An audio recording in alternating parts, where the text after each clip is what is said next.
In a survey of 25 students, it was found that 15 had taken mathematics, 12 had taken physics and 11 had taken chemistry. Total 25 students हैं, 15 ने math opt किया है, 12 ने physics और 11 students ने chemistry. 5 had taken mathematics and chemistry. 5 students ऐसे हैं जिन्होंने मैथमेटिक्स और केमिस्ट्री दोनों ले रखे हैं. 9 had taken maths and physics. 9 students ने मैथ और फिजिक्स लिया है.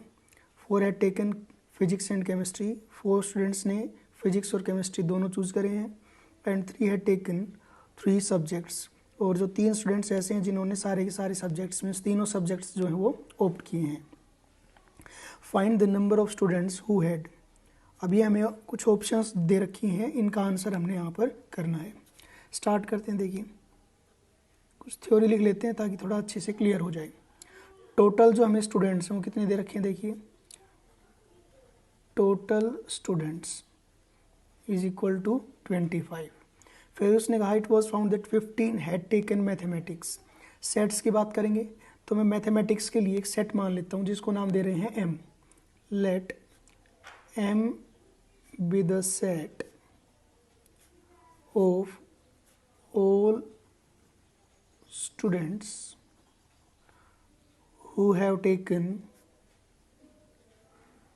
mathematics. M जो है वो सेट है जिसमें सारे के सारे मैथमेटिक्स के स्टूडेंट्स हैं. Therefore number of students who have taken mathematics, or we can say number of students in number of elements in set M. कितने दे रखे हैं हमें 15. ऐसे अब बात करते हैं फिजिक्स के लिए, उसको मान लेते हैं set P. Let P be the set of all students who have taken physics. Therefore, or that is number of elements in set P, or we can say number of students who have taken physics is equal to 12. Similarly, we can say for chemistry the set C. Similarly, number of elements in set C, that will be equal to 11. Clear है, ये given है, हमने इसको थोड़ा सा जो है theoretical लिख लिया. उसके बाद में कह रहा है 5 had taken mathematics and chemistry. Mathematics and chemistry का मतलब है कि जो आपका मैथमेटिक्स वाला सेट था M और इंटरसेक्शन C. ठीक है. So number of elements in M intersection chemistry की बात है तो C हो गया. उसमें कितने स्टूडेंट्स हैं 5. Number of students maths and physics. Maths and physics that is M intersection P जो सेट है उसके एलिमेंट्स वो कितने दे रखे हैं 9. 4 had taken physics and chemistry. Physics and chemistry उस सेट के अंदर जो एलिमेंट्स हैं वो कितने हैं 4. 3 had taken 3 subjects. So M intersection P intersection C. इस सेट में नंबर ऑफ एलिमेंट्स कितने हैं 3.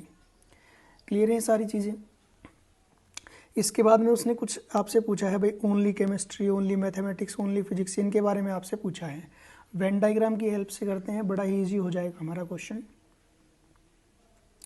देखिए सबसे पहले तो आपका है यूनिवर्सल सेट, वो हम बना लेते हैं. फिर 3 सेट्स हैं हमारे पास. सेट M हो गया, ये सेट मान लीजिए आपका P हो गया. M P ये यूनिवर्सल सेट था. फाइनली ये सेट जो है आपका C सेट मान लीजिए. ठीक है. अब देखिए ये जो पोर्शन है वो पोर्शन कैसा है, तीनों में कॉमन एलिमेंट्स का. ठीक है.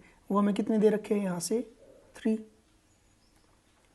फिर उसके बाद में हम इसकी बात करें, ये है M इंटरसेक्शन P.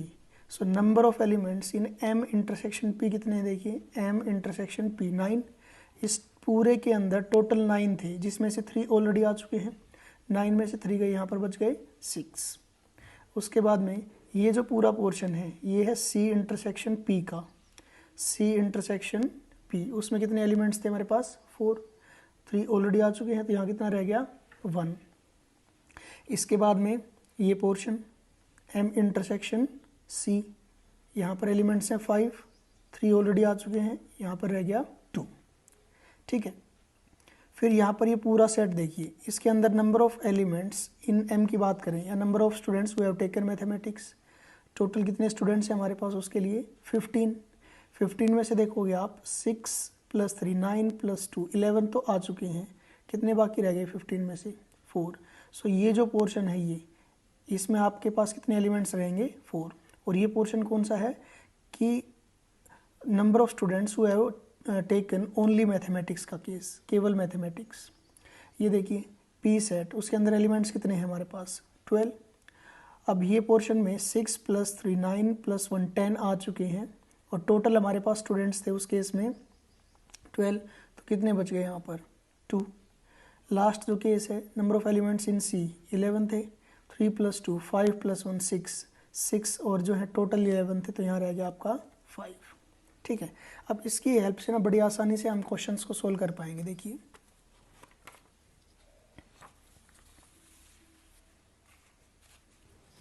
पहला जो पार्ट है उसने पूछा है ओनली केमिस्ट्री,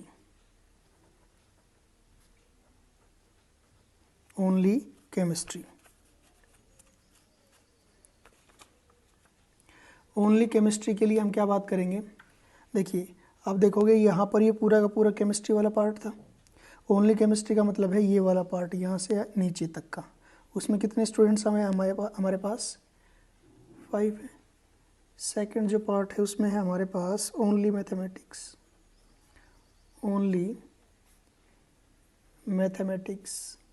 ओनली मैथमेटिक्स के लिए पहले तो टोटल जो मैथमेटिक्स में स्टूडेंट्स हैं वो यहाँ पर है।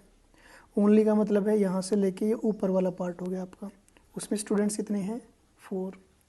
थर्ड आपसे पूछा गया था ओनली फिजिक्स, ओनली फिजिक्स, वो भी देख सकते हैं ये वाला जो पोर्शन है वो ओनली फिजिक्स का है, उसमें कितने एलिमेंट्स हैं 2। नेक्स्ट है हमारे पास फोर्थ केस, उसमें आपसे पूछा गया था physics and chemistry but not mathematics, number of students who have taken physics and chemistry, physics and chemistry but not mathematics, वो कितने रहेंगे फिजिक्स एंड केमिस्ट्री। देखिए फिजिक्स यहाँ पर है, केमिस्ट्री यहाँ पर है, तो ये पूरा पोर्शन हो गया। फिजिक्स और केमिस्ट्री दोनों के दोनों चूज़ करें हैं, तो वो एलिमेंट्स हमारे पास टोटल में 4। पर उसने कहा बट नॉट मैथमेटिक्स, इसमें देखोगे इसमें भी 2 पार्ट हैं, 3 और एक 1। ये जो 3 पार्ट है इन्होंने मैथ को भी चूज़ किया है। ठीक है, आपसे पूछा गया था physics and chemistry but not mathematics, तो वो यही तो पार्ट होगा, क्योंकि अगर इसको इंक्लूड करते हैं तो इसमें मैथ भी आ जाएगा, पर इसमें मैथ नहीं आ रहा, तो वो जाएंगे 1। फिफ्थ है mathematics and physics, maths and physics but not chemistry, but not chemistry. Maths and physics, maths and physics इसका कॉमन पार्ट यही है, टोटल स्टूडेंट्स है 9। फिर उसने कहा बट नॉट केमिस्ट्री, आप देखोगे ये जो 3 स्टूडेंट्स हैं इन्होंने केमिस्ट्री को भी चूज़ किया है, पर हमें तो केमिस्ट्री लेना नहीं है, तो क्या रह गया आपका केवल 6, ये आपका 6। उसके बाद में 6th portion only one of the subject, only one of the subjects, ये नंबर ऑफ स्टूडेंट्स की बात करें तब मैं इक्वलिटी का साइन यहाँ पर लगा रहा हूँ। Only one of the subjects, कितने स्टूडेंट्स हैं, देखिए केवल एक सब्जेक्ट चूज़ करें बस, तो एक सब्जेक्ट यहाँ पर आप देखोगे, एक तो ये पोर्शन है केवल मैथ चूज़ किया था यहाँ पर, ये पोर्शन में केवल फिजिक्स चूज़ किया है, इस पोर्शन में केवल केमिस्ट्री चूज़ किया है, तो ये हो जाएंगे 4 + 2 + 5 दैट विल बी 11। यहाँ पर है only one of the subjects, केवल एक एक सब्जेक्ट ले रखे हैं, क्योंकि आप यहाँ पर देखोगे इस पोर्शन में 2 सब्जेक्ट्स हैं, इसमें तो बल्कि तीनों ही आगे, यहाँ पर भी 2 सब्जेक्ट्स हैं, यहाँ पर भी 2, सिंगल सब्जेक्ट्स वाले ये 3 पोर्शन है हमारे पास। नेक्स्ट केस है 7th part at least one of the 3 subjects, at least one of the 3 subjects। ये काफ़ी इंपॉर्टेंट है, यहाँ पर इसको समझने की कोशिश करिए आप। एटलीस्ट का मतलब है कम से कम एक सब्जेक्ट ज़रूर चूज़ किया हो। हाँ, हो सकता है कि उसके पास तीनों भी हों, 2 भी हों, मतलब कम से कम एक तो ज़रूर होना चाहिए।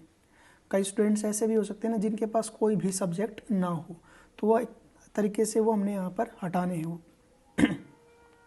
At least one of the 3 subjects, कम से कम एक सब्जेक्ट हो, एक से ज़्यादा भी हो सकते हैं। तो वो सारे केसेस ही हैं हमारे पास। भाई यहाँ पर एक सब्जेक्ट है, यहाँ पर एक से ज़्यादा 2 सब्जेक्ट्स हैं, यहाँ पर भी एक, यहाँ पर भी एक, यहाँ पर 2, 2, यहाँ पर 3। तो इन सभी को क्या करेंगे, ऐड करेंगे। 4 + 6 + 2 + 2 + 3 + 1 + 5, that will be 10 + 2 12 + 2 14 + 3 17 + 1 18 + 5, that is 23। Next और लास्ट जो केस है हमारा, none of the 3 subjects, none of the 3 subjects means तीनों सब्जेक्ट्स में से कोई भी सब्जेक्ट उसने चूज ना किया हो, ये हमने बताना है। देखिए स्टार्टिंग में हमें दे रखा था कि टोटल नंबर ऑफ स्टूडेंट्स है हमारे पास 25, पर ऐसे स्टूडेंट्स जिन्होंने कम से कम एक सब्जेक्ट तो ज़रूर लिया है, ऐसे स्टूडेंट्स कितने हैं, 23। तो कितने स्टूडेंट्स ऐसे रह गए जिन्होंने कोई भी सब्जेक्ट ना लिया हो, तो वो आ गया आपका 25 - 23, that will be equal to 2। Hence solve.